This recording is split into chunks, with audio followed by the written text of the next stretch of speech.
Yeah, I thought I would just check the other car I have here too. It's a 1990, 240,000 mile L98 zf6 that's going into my race car build. So let's see what that clutch system does for air.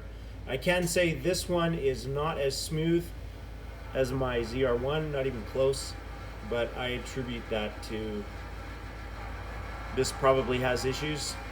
I wouldn't be surprised at all to see air bubbles coming out of this. Let's find out.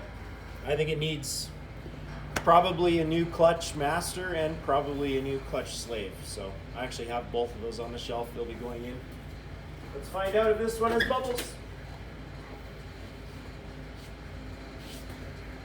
Okay, pumping.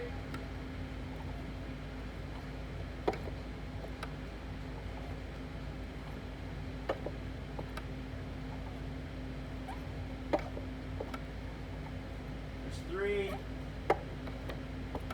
4, 5, and 6.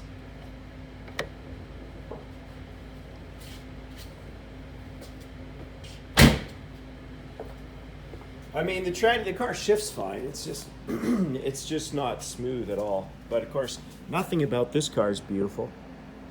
This car's absolutely trashed.